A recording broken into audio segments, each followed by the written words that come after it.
எல்லாருக்கும் வணக்கம். நான் ரொம்ப நாளாக எதிர்பார்த்துட்டு இருந்த ஸ்டேஜ் இது. எனக்கு இன்னைக்கு இங்கே நிற்கிறது ஒரு மாதிரி ரொம்ப நர்வஸாக இருக்குது. நிறைய வாட்டி இங்கே நின்றுருக்கேன், அங்கேயே இருந்திருக்கேன், இங்கே இருந்திருக்கேன், ஹோஸ்டாகவும் இருந்திருக்கேன்.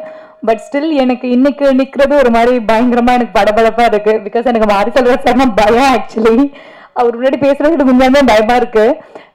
பட் என்ன சொல்கிறது, சார் கிட்ட இருந்து ஃபர்ஸ்ட் டைம் இந்த ப்ராஜெக்டோட ஆஃபர் அவர் கால் பண்ணப்ப நான் ரொம்ப நேரம் அவருக்கு ஃபோன் எடுக்கவே இல்லை, பார்த்துட்டே இருந்தேன். சார் தான் நம்மளை கால் பண்றாரா, உண்மையாலுமே நமக்கு சம்டைம்ஸ் கால் பண்றவங்க நான் மாத்தி கால் பண்ணிட்டேன் அப்படி சொல்லிடுவாங்க. அப்படி நினைச்சிட்டு நான் பயந்துட்டே இருந்தேன். ஸோ சார் இந்த ப்ராஜெக்ட்காக தான் கால் பண்றாங்களா அப்படின்னு. ஸோ கால் பண்ணி அவர் சொல்லும்போது அவர் சொன்னது ஒன்னே ஒன்று தான், என்னோட ட்ரீம் ப்ராஜெக்ட் இது, இந்த படம் எடுக்கிறதுக்காக தான் நான் சினிமாவுக்கு வந்தேன். இந்த ஃபிலிம் வந்து ஈஸியா பண்ண முடியாது, இதுக்காக நீ வந்து உன்னோட உழைப்பை நீ 100% கொடுத்தினா உன் கரியர்ல உனக்கு ஒரு நல்ல படம் நான் கொடுப்பேன் அப்படின்னு சொன்னாரு. நீ மென்டலி பிசிக்கலி ரெடி ஆயிக்கோ அந்த படத்துக்காக அப்படின்னு சொன்னாரு. ஸோ அன்னைக்கு டிசைட் பண்ணேன், ஓகே. ஏன்னா இந்த ஒரு ஆப்பர்ச்சுனிட்டிக்காக நான் எவ்வளோ வெயிட் பண்ணியிருக்கேன் அப்படின்றது எனக்கு தெரியும். ஸோ அப்படி எனக்கு கிடைக்கும்போது அதை விட்டுறக்கூடாதுன்ற ஒரு தாட் இருந்தது. சார் சொன்ன அந்த மொமெண்ட்ல இருந்து இந்த ஃபிலிம்குள்ள நான் கம்ப்ளீட்டா அப்படியே நான் ஹேண்ட் ஓவர் பண்ணிட்டு சரண்டர் பண்ணிட்டேன். ஷூட் முடிகிற வரைக்கும் நான் அப்படிதான் இருந்தேன்.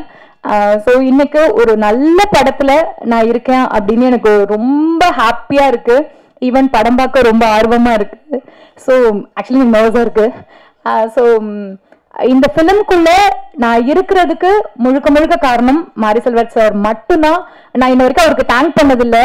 பிகாஸ் எனக்கு ஒவ்வொரு பர்ஃபார்ம் பண்ணி முடிச்சதுக்கு அப்புறமா அவர்கிட்ட நல்லா இருக்கா நல்லா இல்லைன்னு கேட்க எனக்கு லைக் கொஞ்சம் பயமா இருக்கும். சரி, தேனீஸ்வர் சார்கிட்ட கேட்பேன், அவர் சொல்வாரு. பட் சார் கிட்ட கேட்க மாட்டேன். சாரோட வைஃப் கிட்ட கூட கேட்பேன், அவங்க சொல்லுவாங்க நல்லா இருக்கு லைக் அந்த மாதிரி. இன்ன வரைக்கும் நான் கேட்டதும் இல்லை. அவரா படம் முடிஞ்சு லாஸ்ட் நாள் அவரா சொன்னப்ப எனக்கு பயங்கர ஹாப்பியா இருந்தது. மற்றபடி இந்த ப்ராஜெக்ட்குள்ள நான் வந்ததுக்கு காரணம் சார் தான். அவருக்கு நான் வரைக்கும் தேங்க்யூ அப்படின்னு நான் வேர்ட்ஸ் யூஸ் பண்ணி சொன்னதில்லை. பட் இந்த ஸ்டேஜ்ல அதை நான் பதிவு பண்ணிக்கிறேன். எனக்கு ரொம்ப ரொம்ப ரொம்ப ஹாப்பியா இருக்கு இப்படி ஒரு படம் எனக்கு கொடுத்ததுக்கு. அண்ட் படத்துல இருக்கிற படக்குழுல இருக்க எல்லாருக்கும் என்னுடைய wishes and thank you so much.